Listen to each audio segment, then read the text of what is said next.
کیسے وہ لوگ آئے، پولیس والے آئے اور ایمرجنسی سروسز آئی اور وہ مجھے انسٹنٹلی واش کرتے رہے. پھر انہوں نے گھر کے باہر بھی مجھے فائر ٹرک کے ساتھ کافی دیر تک جو ہے وہ میرا سر اور یہ ساری چیزیں واش کی. بازو والا جو برننگ ہے وہ تھوڑی دیر بعد احساس ہوا کہ وہ شاید سویٹر سے کچھ محلول میرے بازو پہ چلا گیا، تو وہاں پہ اس نے وہ نشان چھوڑ دیے. تو پھر تقریباً کوئی 15-20 منٹ واش کرنے کے بعد وہ میرے کپڑے سارے انہوں نے لے لیے، چونکہ وہ کرائم سین بن چکا تھا اور وہ سیمپلز چلے گئے. مجھے پھر یہ اسپتال لے گئے. ہمارے گھر کے جو قریبی ایک بڑا اسپتال تھا وہ کیمبرج ہاسپٹل بنتا ہے، جو کافی بڑا ہسپتال ہے، اور وہاں پہ اس قسم کے ایسڈ کی ٹریٹمنٹ کی بھی اسپیشلائزڈ سروسز موجود ہیں. مجھے وہاں لے جایا گیا اور میں تقریباً شام 5 بجے 5:15 وہاں چلا گیا، اور صبح کے ٹائم پھر میں فجر کے قریب وہاں سے ڈسچارج ہوا. ہاسپٹل میں بھی ان کا ایک ڈی کنٹامینیشن کنٹینرز تھا، وہاں پہ لے جایا گیا، کیونکہ اس وقت تک پولیس کو اور ایمرجنسی پیرامیڈکس کو یہ پتہ نہیں تھا کہ یہ محلول کیا ہے. اندازہ تھا کہ کوئی تیزاب کے جیسا یا محلول ہو سکتا ہے، لیکن کوئی بائیو کیمیکل بھی ہے یا کچھ ہو، تو اس لیے وہ ایکسٹینڈڈ پروسیجر یہاں پہ ہوتا ہے جس کے تحت وہ ڈی کنٹامینیٹ کیا گیا. وہاں پھر سے کپڑے وہ دوسرے دیے گئے، اور ڈی کنٹامینیشن کے بعد پھر مجھے وہ اندر ہاسپٹل میں لے گئے. اور پھر ہاسپٹل میں آف کورس وہ جو ان کی ٹریٹمنٹ ہوتی ہے، سیمپلنگ ٹیسٹ وغیرہ، جو سب سے اچھی چیز مجھے بتائی گئی کہ یہ جو محلول تھا یہ سب سے خطرناک آنکھوں کے لیے، نظر کے لیے ہوتا ہے، تو اگر میری آنکھوں میں چلا جاتا تو اس سے شاید جو ہے وہ روشنائی جا سکتی تھی. لیکن گلاسز کی وجہ سے بچت ہو گئی، اور وہ جو گلاسز بعد میں وہ پولیس تو شروع میں اپنے ساتھ لے گئی تھی، پھر انہوں نے مجھے واپس کر دی ایک دن بعد. وہ گلاسز کے جو آپ کے جو یہ گلاسز ہوتے ہیں، اس کا جو شیشہ ہے یہ پلاسٹک کوٹڈ ہوتا ہے. تو وہ جو محلول تھا وہ اتنی نوعیت کا ضرور تھا کہ اگر وہ کچھ دیر تک رہ جاتا تو وہ سکارنگ کا ڈیمیج کرتا ہے. تو وہ جو گلاسز ہیں اس کی میں نے تصویر بھی اخبار والوں نے چھاپی ہے، وہ آپ دیکھ سکتے ہیں کہ وہ ان کی کیا کنڈیشن ہے. ایسی ہی کچھ کنڈیشن میرے دروازے کی بھی تھی، اور وہیں سے جو اس کے سیمپلز لیے پولیس نے، اور پھر تقریباً آدھی رات کے قریب وہ ٹیسٹ کا رزلٹ آ گیا، اور یہ پتہ چلا کہ یہ سلفورک ایسڈ اور کچھ اس کی کوئی کیمیکل فارم انہوں نے مجھے بتائی. یہ وہ ایسڈ تھا جو استعمال کیا گیا. یہ درمیانی نوعیت کی اس کی شدت ہوتی ہے، اور اگر یہ زیادہ دیر رہ جاتا یا آنکھوں میں چلا جاتا تو پرماننٹ ڈیمیج کر سکتا تھا. بہرکیف وہ امیجیٹ ری ایکشن کی وجہ سے کافی ریکوری ہو گئی. پھر میں ہاسپٹل 2 فالو اپ بھی ہوئے، ٹیسٹ کے رزلٹس بھی آ گئے، شکر الحمدللہ آنکھوں میں نہیں گیا. سر کے اوپر تھوڑی سی سکارنگ ہے جو ابھی بھی ہے، تو اس کے اوپر یہ آئنٹمنٹس لگانی پڑتی ہے، اور بازو کے اوپر ایک وہ کولڈ بینڈیج ہوتی ہے جو امیجیٹلی کر دی تھی، تاکہ وہ جو سکن ہے وہ ہائیڈریٹ رہے اور وہ جلنے سے بچے. تو وہ کل اس کا ریویو ہوا تھا، وہ کافی بہتر ہے، اور امید یہ کر رہے تھے ڈاکٹر کے 1-2 ہفتوں میں بالکل وہ ٹھیک بھی ہو جائے گی. تو یہ تو خیر ایک دو ڈیمیج تھا. لیکن جو سب سے اس پورے واقعے کی افسوسناک بات تھی کہ جب یہ واقعہ ہوا اس وقت میری بیٹی میرے بالکل پیچھے کھڑی تھی. وہ 4 سالہ ہے، اور اس بچی کے لیے یہ ایک بہت بڑا شوق تھا. ہم یہ سوچ بھی نہیں سکتے کہ اس ملک میں کوئی اس قسم کی حرکت کرے گا. وہ بچی مجھ سے آج بھی بار بار پوچھتی ہے. آج صبح بھی جب اس کو میں نے جگایا اسکول جانے کے لیے تو اس نے یہی پوچھا. سب سے پہلا اس کا سوال یہ تھا کہ پاپا انہوں نے وہ ریڈ جیکٹ والا بندہ پکڑا گیا ہے یا نہیں. تو یہ ایک اس قسم کا ٹراما، فیئر بچوں میں خاندان پہ چلا جاتا ہے اس قسم کے اٹیکس کے بعد. تو اس سے تو خیر ہم گزر ہی رہے ہیں. اب سوال یہ پیدا ہوتا ہے کہ یہ کیا ہوا. پہلی تو سب سے پہلے میں شکریہ ادا کرنا چاہوں گا اپنے تمام دوستوں کا، چاہنے والوں کا. بہت سارے لوگوں کے مجھے میسیجز، ای میل، سب چیزیں آئی. پہلے تو شروع کے 12-14 گھنٹے تو میرا گھر بچوں کے ساتھ بھی رابطہ نہیں تھا، کیونکہ فونز بھی گھر پہ رہ گئے تھے. میں ہاسپٹل چلا گیا تھا، اور آپ کو جس طرح آپ کے موبائل نمبرز یاد نہیں ہوتے، تو پہلے 8 گھنٹے بعد پولیس والوں نے پھر میری بیوی سے میرا رابطہ کروایا، اور یہ تسلی میں نے دی کہ جی میں ٹھیک ہوں اور میں تھوڑی دیر میں گھر آ جاؤں گا.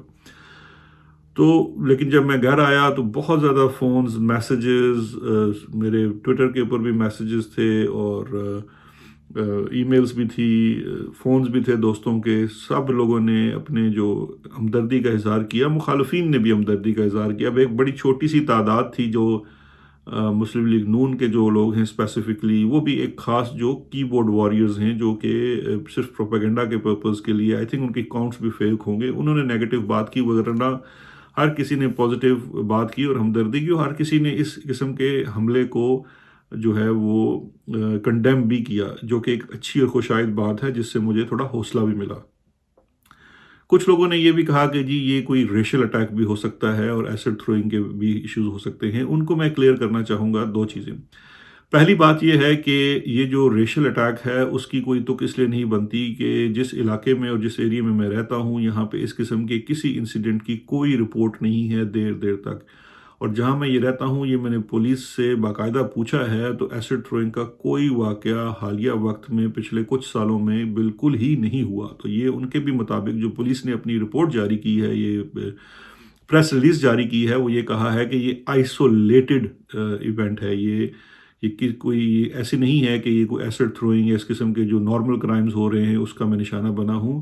یہ ایکچولی ایک ٹارگیٹڈ اٹیمپٹ تھی. اور یہ ٹارگیٹڈ اٹیمپٹ اس طرح سے تھی کہ ظاہری بات ہے میں جب سے سیلف ایگزائل میں ہوں میں اپنے آپ کو، اپنی آئیڈینٹی کو، ہر چیز کو میں نے بڑا خفیہ رکھا ہوا تھا. اس کی وجہ یہ تھی کہ مجھے تھریٹ تھا. کچھ لوگ تھے جو میرے پیچھے ہیں اور ہم سب جانتے ہیں کہ وہ کون لوگ ہیں، اور وہ ان کو میں روگ ایلیمنٹس کہتا ہوں. تو وہ ان کی وجہ سے ہی میں نے کافی اپنی جو نقل و حرکت ہے اس کو خفیہ بھی رکھا ہوا تھا اور خاموشی سے زندگی گزار رہا تھا. لیکن مجھے یہ اطلاع ملی کہ تقریباً 1 ماہ پہلے میرے گھر کا جو ایڈریس ہے وہ تلاش کرنے کی کوشش کی جا رہی ہے. اور وہ اطلاع جب مجھے ملی تو ظاہری بات ہے آپ کو اس کے اوپر کچھ پریشانی ہوتی ہے. اور میں نے یہاں کی جو اتھارٹیز ہیں اس کو ان رائٹنگ یہ چیز کنوے کی ہوئی ہے اور اس کا پورا ریکارڈ موجود ہے کہ جی اس طرح سے کچھ عناصر میرا پتہ معلوم کرنے کی کوشش کر رہے ہیں اور یہ ہو سکتا ہے کہ آنے والے دنوں میں کچھ کیا جائے. پھر اس کے بعد پہلی دفعہ مجھے ایک حیرت اس بات پہ ہوئی کہ پہلے ڈان اخبار میں ایک خبر چھپی کہ جی کابینہ کے جو لوگ ہیں، کابینہ سیکرٹری نے فارن سیکرٹری کو کہا ہے کہ برطانیہ میں میرا پتہ ڈھونڈ کر میرے اوپر ایک لیٹر دیا جائے مجھے. خیر وہ اسی اسنا میں میرا گھر کا پتہ بھی ڈھونڈا جا رہا تھا کچھ عناصر کی جانب سے، اور جب میرا گھر کا پتہ شاید ان کو مل گیا ہوگا. خیر میرے گھر پہ ڈیلیور ہوا ایک لیٹر جو کہ پاکستان ہائی کمیشن کی جانب سے آیا تھا. یہ آج سے تقریباً 1 ماہ پہلے کی بات ہے. میں نے جب وہ لیٹر کھول کے دیکھا تو وہ کابینہ کی جانب سے ایک چٹھی تھی. اور یہ بڑی انٹرسٹنگ اور حیرت کی بات ہے کہ مجھے پاکستان چھوڑے تقریباً 19-20 ماہ ہو چکے ہیں. اس 19-20 ماہ میں پہلے کابینہ نے ایک شہباز شریف کی کابینہ نے ایک کابینہ کی کمیٹی بھی بنائی تھی. انہوں نے بھی مجھے نوٹس جاری کیا تھا، لیکن وہ نوٹس میرے پاکستان کے پتے پر گیا اور جب ملتا تھا پاکستان کے پتے پہ میرے پاس آتا تھا اور میں اس کو ٹویٹ کرتا تھا. یعنی کہ یہ مسئلہ نہیں تھا کہ مجھے وہ ریسیو نہیں ہو رہے. اور پھر میں نے ہر نوٹس کا باقاعدہ ان رائٹنگ جواب بھی دیا اور وہ میں اپنی ٹویٹ پہ اس کی کاپی بھی لگاتا تھا کہ جی یہ میں نے جواب دیا. کیبنٹ ڈویژن بھی اس وقت اور اس کے بعد نیب کی پچھلے 1.5 سال میں ہر چٹھی کا میں نے باقاعدہ جواب دیا. جو بھی وصول ہوئی سب پاکستان وصول ہوئی، لیکن میں ان کے جواب دیتا رہا ہر چیز کی. اچھا وہ تمام جواب جو ہیں وہ میری ٹویٹر فیڈ کے اوپر موجود ہیں اور میرے پاس ان کے ثبوت ہیں کہ میں ان کو یہاں سے پوسٹ بھی کرتا رہا. پھر میرے پاس ثبوت ہیں کہ میں نیب کے ہر افسر ان کو میں ان کے واٹس ایپ نمبرز کے اوپر بھی بھیجتا رہا. یہ تمام سلسلہ جاری رہا اور ہر سوال کا جواب بھی دیتا رہا. پھر اس کے بعد میں اسلام آباد ہائی کورٹ میں درخواست گزار بھی ہوں پچھلے 1 سال سے زائد عرصے سے، جہاں پہ میں یہ کہہ رہا ہوں کہ القادر ٹرسٹ جس کو پہلے 190 ملین NCA کیس کہا جاتا تھا اس کے اندر میرا ورژن اور میرا بیان جو ہے وہ حصہ بنایا جائے مثل کا. اس کے لیے بھی ایک چیز چل رہی ہے اور نیب انکاری ہے، وہ کہتا نہیں ہمیں فزیکلی اس بندے کو ہمیں چاہیے. تو یہ سارا سلسلہ اس کا بیک گراؤنڈ تھا. اس کے بعد یہ کیبنٹ ڈویژن کی جانب سے ایک ایسا فضول سا لیٹر آنا بڑا میرے لیے حیرت کی بات تھی کہ یہ اب کیبنٹ ڈویژن کس چیز کے لیے کر رہی ہے، کیونکہ اس لیٹر کے اندر بھی جو چیزیں مجھ سے مانگی ہوئی تھی وہ ایسی تھی کہ جی آپ جب ARU کے سربراہ تھے اور آپ جب پاکستان میں اسپیشل اسسٹنٹ تھے تو پتہ نہیں جی وہ ہمارے دفتر میں 4 چٹھیاں نہیں ہیں، 5 شارپنر نہیں ہیں، 1 پینسل نہیں ہے، 1 ربر نہیں ہے، تو وہ نہیں مل رہا تو وہ آپ ہمیں دیں.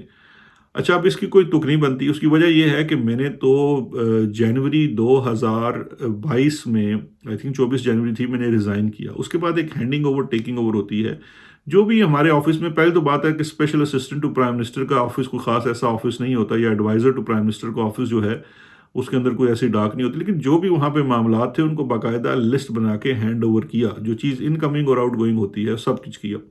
اچھا جو مجھے کاغذات مانگے گئے وہ سارے ایسے ہیں جو نیشنل کرائم ایجنسی سے متعلقہ ہیں. تو بھائی آپ حکومت پاکستان ہیں، آپ کو وہ کاغذات کسی تھرڈ پارٹی کے ہیں، وہ نیشنل کرائم ایجنسی سے تو مل سکتے ہیں، شہزاد اکبر سے وہ نہیں مل سکتے. تو لہٰذا وہ لیٹر بالکل ہی ایک فضول اور بے معنی سا لیٹر تھا. مقصد یہ تھا کہ کنوے کرنا تھا میسج کہ ہمارے پاس آپ کا پتہ ہے اور ہم آپ کو دیکھ لیں گے۔ اچھا، اس کے بعد آپ آگے چلتے ہیں تو یہ واقعہ ہو جاتا ہے۔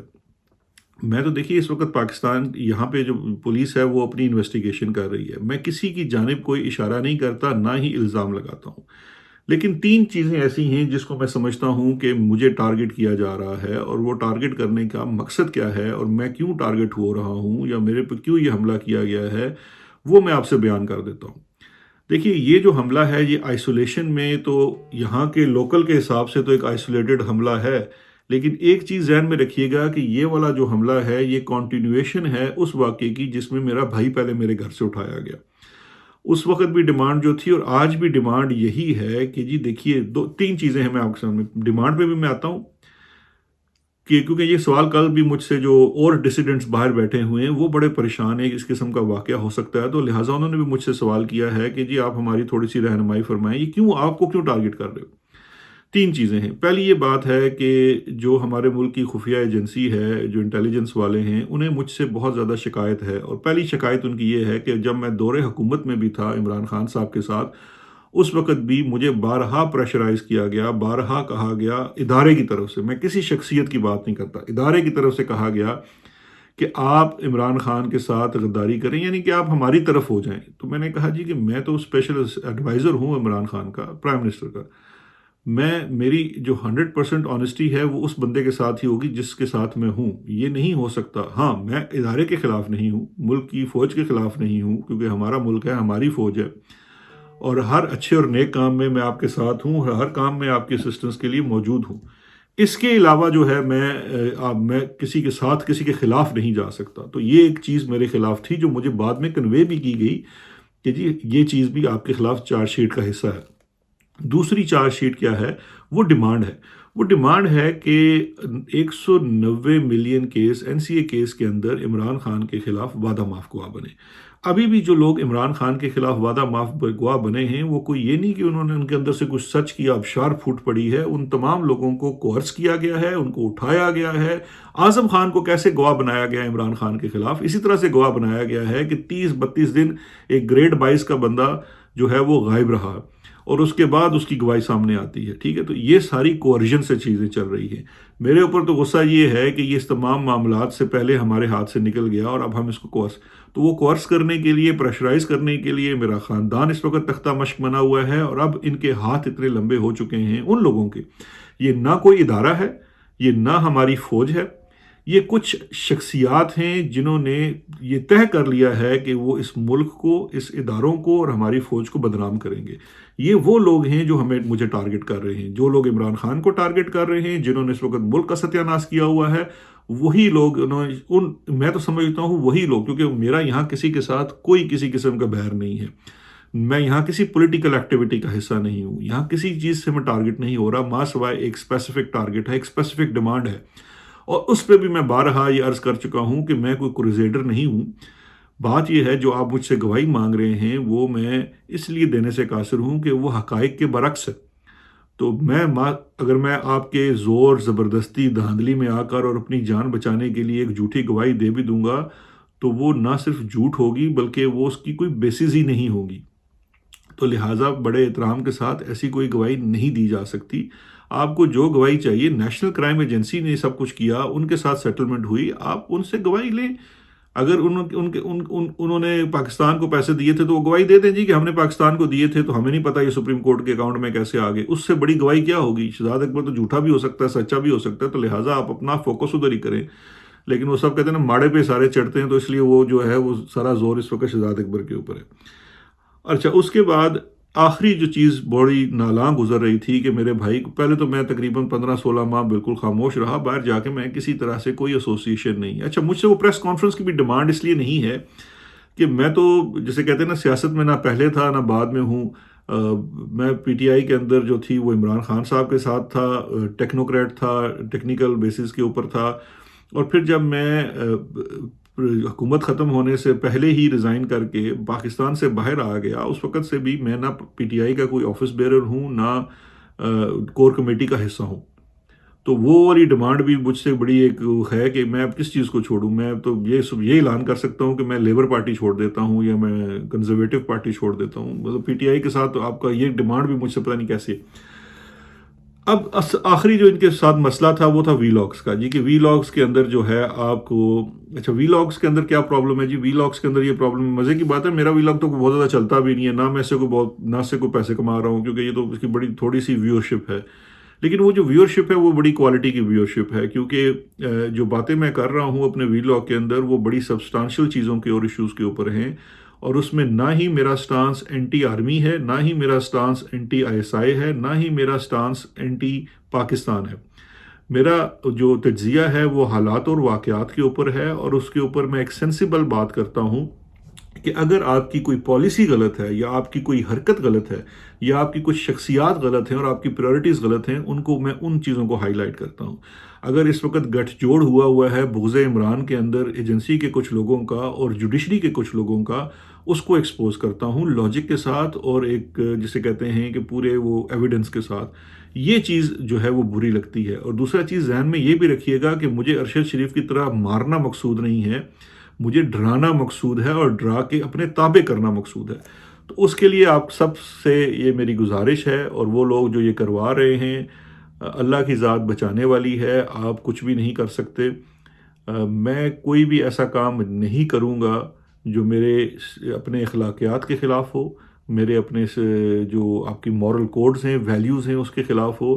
نہ ہی میں نے کسی خلاف گواہی دینی ہے. میرے اوپر جو آپ ظلم کرتے ہیں بصد احترام بصد شوق کرتے رہیں. نہ ہی میرا سٹانس بدلے گا، نہ ہی میں اپنا وی لاگ بند کروں گا، اور نہ ہی میں کسی کے خلاف کوئی جھوٹی گواہی دوں گا. اور باقی جو ہے انشاءاللہ تعالی یہاں پہ میں سمجھتا ہوں کہ کچھ نہ کچھ تو رول آف لا ہے، اور جو بھی لوگ اس کے پیچھے ملوث تھے اور ان تک بھی پہنچے گی یہاں کی اتھارٹیز. اور ایک دن ایسا آئے گا کہ جس دن یہ تمام چیزیں یہ سچ کھلیں گے، اور اس میں جو لوگ معاونت فراہم کر رہے ہیں، جو ملوث ہیں، وہ سارے ایکسپوز ہوں گے انشاءاللہ تعالی. یہ آج کا جو ویلاگ تھا وہ محض اسی ایشو اور اس واقعے کے اوپر تھا. آگے آنے والے دنوں میں کوشش کروں گا کہ شام کو بھی، کیونکہ وہ تواتر کے ساتھ پولیس بھی آ رہی ہے، کنٹینیو ان کی انویسٹیگیشن ہے، تو وہ سلسلہ چل رہا ہے. کوشش کروں گا کہ آج سے دوبارہ سے ریگولر آپ کے ساتھ رابطہ رہے، اور جو بھی واقعات حالات چل رہے ہیں ان کے اوپر اپنا تجزیہ پیش کرتا رہوں.